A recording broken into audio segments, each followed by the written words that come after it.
If you have seen the previous videos of this tutorial, then at this point we have a working web application. We are able to add the books into the database.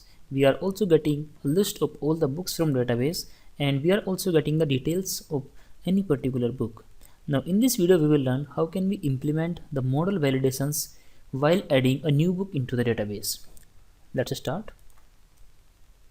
First we will start from the very basic concept. What are validations? Where can we use validations and how to use model validations in ASP.NET Core. So error message on form. So suppose if there is any failure in any validation, then we will display a message on the form. Different validations available in ASP.NET Core. There are a couple of inbuilt validations which are available for you to use into your application. We will have a look on all of them. What is validation? Validation is a process of checking an activity whether it meets the desired level of compliance. Okay, what does it mean? Suppose I am doing something, and to do that particular task there are some set of rules. If I meet those rules or I meet that criteria, then only I will say that the validation is successful. If in that task I am unable to meet that criteria or I am unable to meet those set of rules, then I would say that there is an validation failure. If we talk about the validation in ASP.NET Core, then in ASP.NET Core, validation is the process of checking fields of a form in order to meet the defined criteria. Suppose we have a form into our web application, and for that form we generally define some set of rules. What rules? Suppose I have a form where I have given few fields. For example, I have first name, last name, email, phone number, etc. And for each field I can create one or more than one rule. For example, let's talk about the first name. For the first name field, I can say that the minimum length of this first name should be 5 and the maximum length should be 20. Let's talk about the last name. So suppose I'm saying that the last name is required. We cannot submit the form without entering the last name. Same goes with the email address. Suppose we have a free flow text box for email address. Before submitting the data into database, I would like to check, or I would say I would like to validate that field whether it contains a valid data or not. So there are a couple of rules that we can apply on each field. We can apply more than one rule as well on a single field. Suppose on the left side I have a browser and on the right side I have a server where we have deployed our application. Suppose I have created a form to add a new book into the database. When I click on the add new book link into the browser, then we get a form, and suppose on the left side on my browser I have that form. Okay, now there are two places to validate that form. First one is I can enter all the details into the form, submit that form to the server, and then the application hosted on the server will validate whether all the fields are valid or not. If all the fields are valid, then we will submit that data into database. Otherwise, we will return the data from controller itself and we will display the message on form. So this is the first way to validate the data. Second one is without sending the data on the server, we can validate everything onto the browser. There are large number of validations that we can validate on the client side as well. Based on the validation place, we have given two names to these validations. First one is client side validation. Second one is server side validation. If we are validating something on the client, means on the browser, then we can say that these are client side validation. And if we are validating something on the server, then we would say that this is server side validation. Now the question is, which one should we implement into the application? The answer is both of them. We should implement both type of validations in each application. Why? Let's talk about the client side validations. So suppose I'm not implementing client side validations, and to validate each field I'm sending the data from my client to the server. So it means I'm hitting my server unnecessarily and multiple times. If I can validate that data onto the browser, then we should validate the data on the browser. So this is the need of the client side validations. Suppose the control of the browser is not in the hand of application, it is in the hand of the user. So there are possibilities that user can make changes into your application and he can send the data from this browser. At this time we cannot trust on the user and we should validate the data on the server again. It means the final point is that we should use both type of validations into our application. Now in this video we will learn how can we implement the server-side validations. These server-side validations are also known as model validations. In ASP.NET Core, we use validations as attribute. Corresponding to each field in the form, we have a property into our model. So we can use few attributes, maybe one attribute or more than one attribute on each property. It means we are defining some set of rules for that property. And at the time of submission of that form, we will validate the form based on these attributes. These attributes are available in system.componentModel.data annotations. So you have to use this namespace into your application in order to use server-side validations. Using these attributes, we can do multiple things. First one is we can validate the field. Second one is we can set the error message for that particular field. Third one, we can set the display label. What is this? We will learn in this video. Field type. We can also tell our application what type of field we want to implement for this particular property. We can handle all these things from our attributes. Now let's have a look what validation attributes are available in ASP.NET Core. First one is required. Suppose you want to make any field required or mandatory, then we can use this required attribute. Second one is email address. If you want to verify any field that it should be a valid email address, then we can use this one. Range, if we want the data in a particular range. Suppose I'm creating a field for age, and in that age I want minimum 18 years and maximum 90 years, then I can use this range attribute. String length, credit card, compare, phone, regular expressions. You can pass any regular expression as well to your property, and based on that regular expression we can validate the value of corresponding field.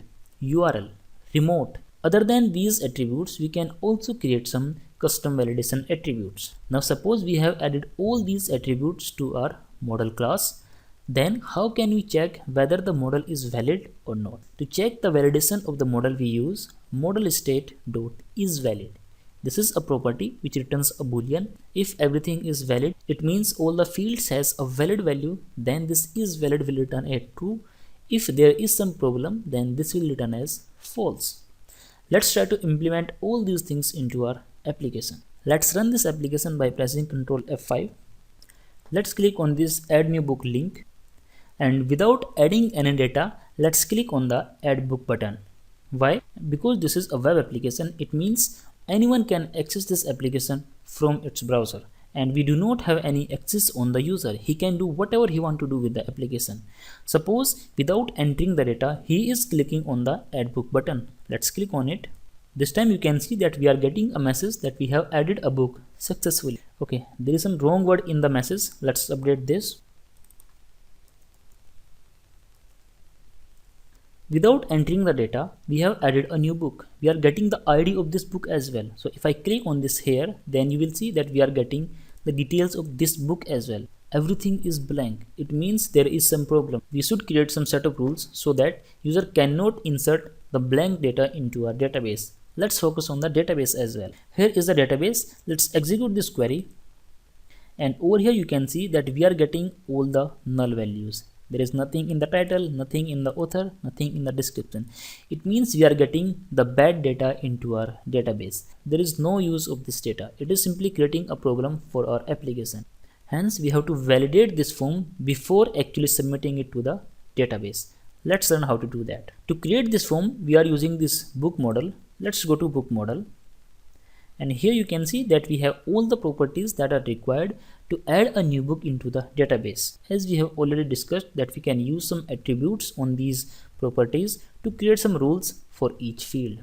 First of all, we need to include a namespace which is system.componentModel.data annotations. Now we can access all the attributes over here in this class. First one is, suppose I want this field to be required, so I can use required attribute over here.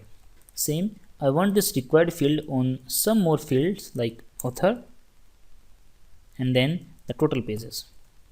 That's it. It means now these fields are required. User has to enter the data for these fields: title, author and the total pages.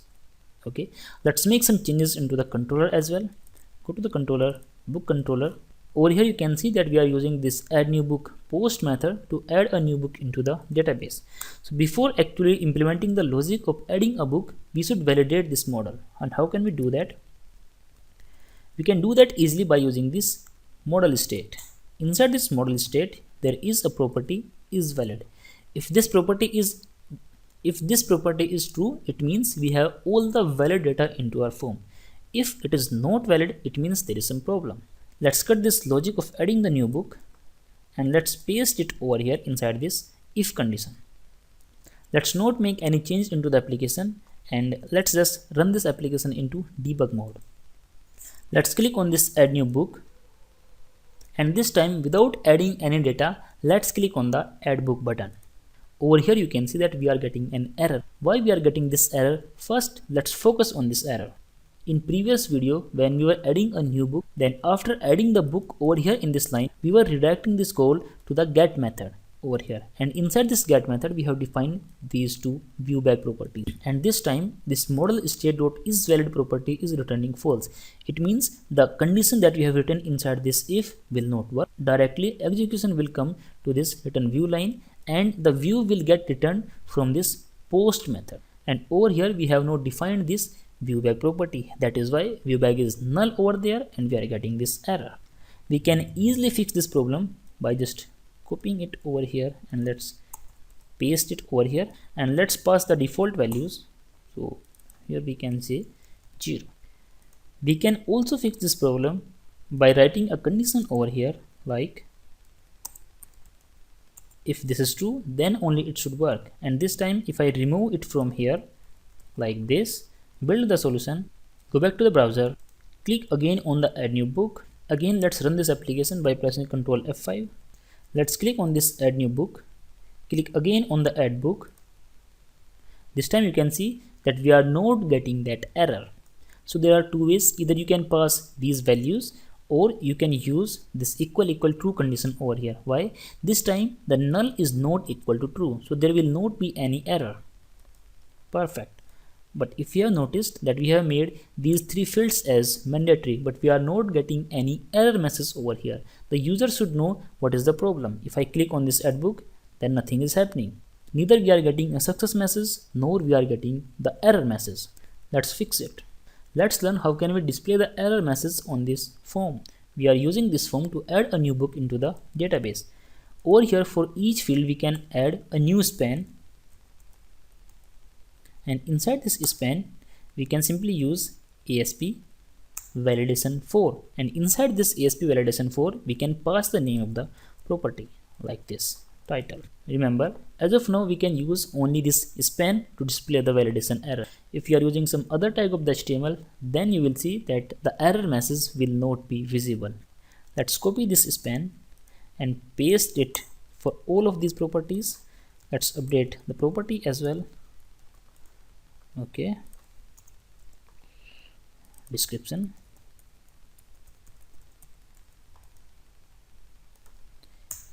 total pages. Perfect. Let's save all the changes, go back to the browser and click on this add new book.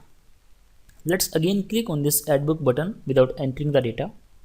This time you can see that we are getting three messages. The title field is required, the author field is required, the value is invalid. So it means we have to enter some data over here. If you have noticed that we are getting these error messages in the black color. If you want to update the color of these error messages, then we can use a class of the Bootstrap. Class is text danger. We can use this class in all the validation messages. Let's use it over here in the span tag. Okay, go back to the browser. This time click on the add new book. Again click on the add book button and this time you can see that we are getting the error message in the red color. Let's enter some detail. Suppose I'm writing custom name, author, suppose it is Nitish. Suppose I'm not entering the total pages but I'm entering these two fields. Let's click on the add book. This time you can notice that we are getting the error message only for these total pages. If I enter the total pages like 98 and click on the add book, you can see that we have added a new book into the database. You can click here to view the details. Okay, so we are getting the details from the database. Now suppose I want to update this error message over here. The title field is required. Suppose I want to update this error message. How can we do that? Again, go back to the book model, and inside this required, there is a property of error message. We can enter the error message over here. Suppose I want to write, please enter